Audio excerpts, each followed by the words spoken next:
முன்னாடி ப்ராக்டிக்கலாக நம்மளை ஸ்க்ரீன் பண்ணிக்கோங்க. ஹெல்த்தி லைஃப் சாய்ஸஸ் பண்ணுங்க. So you are useful to the society. Correct. நம்மளால முடிஞ்சால் 4 பேருக்கு செய்யலாம். It is not that you always have to give money. You can even share knowledge like this. Correct. So at least 40 years மேலே வந்து mammogram வந்து பண்ணலாம். Okay. So என்ன சொல்றாங்க, monthly once self breast examination வந்து கண்டிப்பா பாருங்க. சரியா?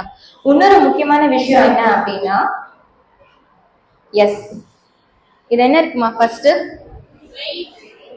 அதுக்கு என்ன அர்த்தம்?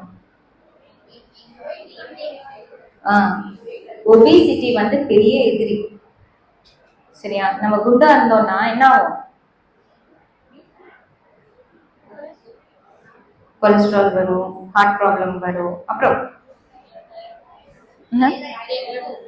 எல்லா டிசீஸும் வரும். எக்ஸலன்ட் மேடம், கரெக்டா சொன்னாங்க. ஒபிசிட்டி தான் வந்து நம்ம பிள்ளையார் சொல்லி போட்டு தானே எழுதுவோம். ஒபிசிட்டி என்னது? பிள்ளையார் சொல்லி போட்டு எல்லா டிபார்ட்மெண்ட் டாக்டர்ஸையும் இன்வைட் பண்றோம். சரியா?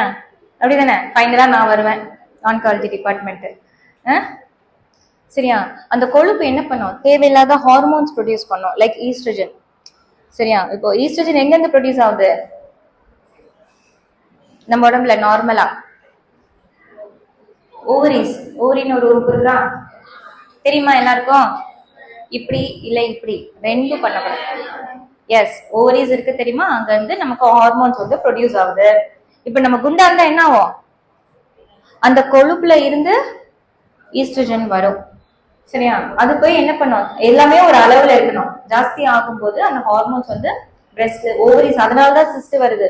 இந்த காலத்துல மேம் 100 பேருக்கு ஸ்கேன் பண்ணா 90 பேருக்கு ஓவரிஸ்ல சிஸ்ட் இருக்கு.